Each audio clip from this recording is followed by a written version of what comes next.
सुविज्ञानी ज्ञान शून्य आज सुन आप ज्ञान शुण आप ज्ञानी मुनि ज्ञानी बोली कहूँ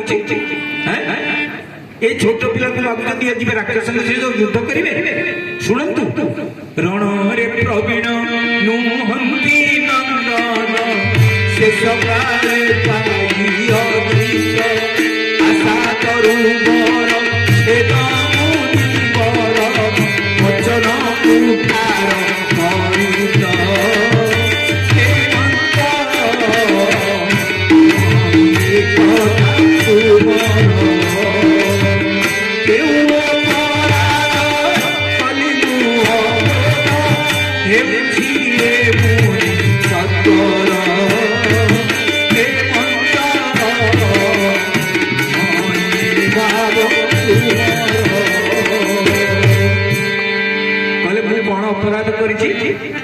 वचन उठार वज्र बाण भाया कथा कहते मो पिला गुड़ा लेके रामचरित मानस गोस्वामी लिखिले दशरथ कहले शुण तू आवाज जेते दी अक्षरिया जिनस अच्छी सब दे माँ गौतन धेनु सब कोसा सब कछु देऊ आज सहरोसा धन सब मोर नहीं जाता धेनु नहीं जाता कोसा राजकोष नहीं जाता भूमि माँ को धन धेनु भूमि कोसा भूमि राज्यटा नहीं जानते सब कछु देऊ आज सहरोसा देह प्राण दे प्रिय कछु नहीं सब मनुष्य सब प्रिय कौन तार देह और तार प्राण सतना निजर प्राण निजर सब प्रिय सब कछु देऊ निवेश एक माही ए देह ए प्राण तुम दे किंतु राम दे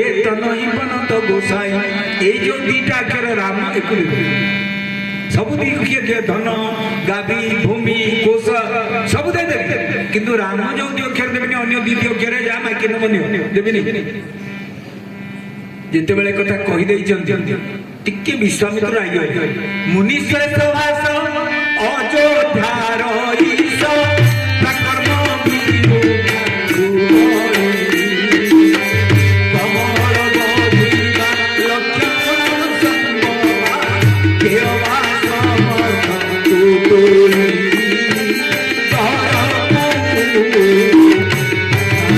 उद्भव तुमे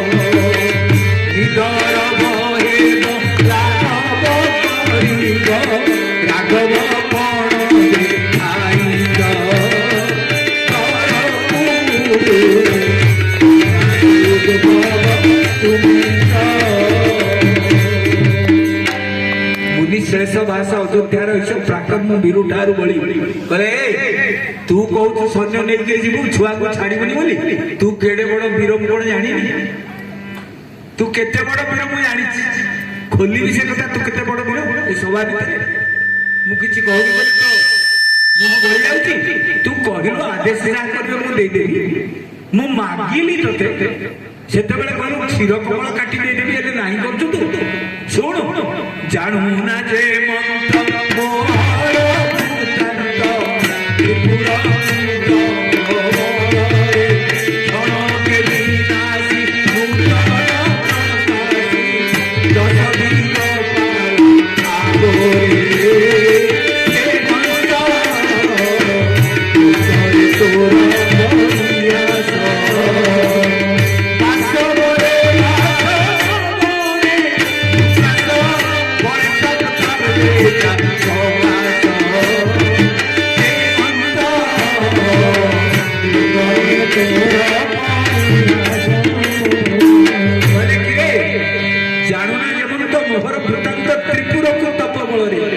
मो कथा तू जानी तीन पुर को तप बल ନଷ୍ଟ କରିଦେବି, ଖାଲି ନଷ୍ଟ କରିବିନି, ପୁଣି ନୂଆ ସୃଷ୍ଟି ଆରମ୍ଭ କରିବି।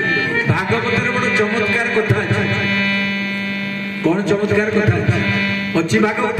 କିନ୍ତୁ ମୁଁ ଜାଣିଛି ଆଲୋଚନା କରୁନଥିବ ଆପଣ ଯୋଉ ଭାଗବତ ଅଛି କିଛି ପର୍ଯ୍ୟନ୍ତ ପଢିବ ଯିଏ କହିବ ନା, ନ ପଢିବ ଯିଏ କଣ କହିବ, ଖାଲି କଣ ସେଇ ଏକ ଗୀତ ଭଜନ ବୋଲା ହବ ଖାଲି।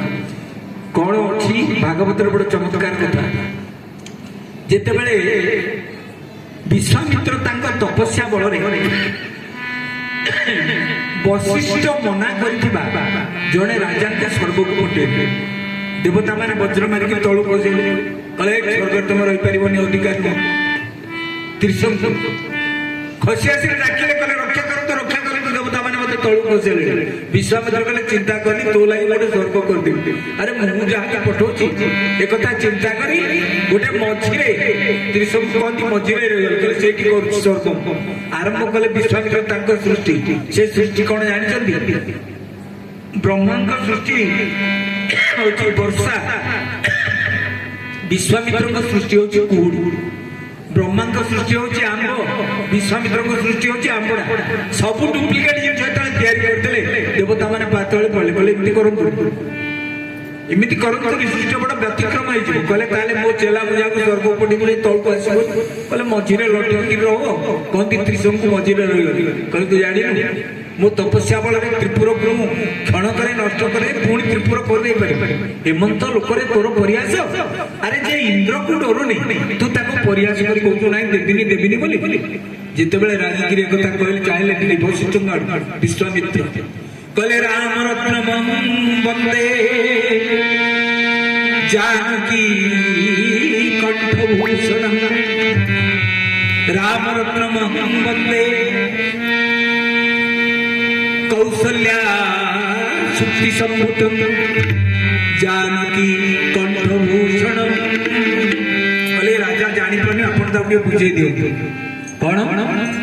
दशरथ बुझी पारना, वशिष्ठ बुझिले। राम रत्न वंदे, ए राम किए? विश्व ब्रह्मांडर श्रेष्ठतम रत्न, ए वंदनार योग्य रत्न। आउ ए रत्न बाहर कोठु? मुक्त जेमि शामुकाठु बाहर ए रत्न बाहर कोठु? कौशल्या सुक्ति संभूत, कौशल्या रूपक मुक्त शामुका गर्भ ये बाहरी। ए रत्न कौशल्या रूपक शामुका गर्भरु ए मुक्ता बाहरी। अच्छा ए मुक्ता कहार? कहले जानकी कंठभूषण। ए मुक्ताटा कहार? जानकी को कंठभूषण। आमे सब भाई माने झील बाहागर सुना फुना किणिकी घरे रखे ना नहीं? बाहागर 15 दिन 20 दिन के मासे अच्छे घरे रखा सुना लकर रे रखा। अच्छा झील बाहागर जो हम लकर सुना रोटी रहीमाना लकर झील कमेरा लगे परा। कहले ए मुक्ता सीता को बाहागर हम ये सीता को कंठभूषण ये रजा कौन घोड़े रख एटा केड़े मूर्ख। वशिष्ठ जो जाने वशिष्ठ कहले ठीक अच्छे मो अवस्था को सुधार नौजी आप रागत चिंता करते। विश्वामित्र सतु सत रागुले क्रोध मिछुमिछिका क्रोध प्रकाश करते मने मने खुशी होते। कहले रजा जानी नहीं ये भगवान मनीष छुआ बोली जानी केते प्रेम करुछि देवी।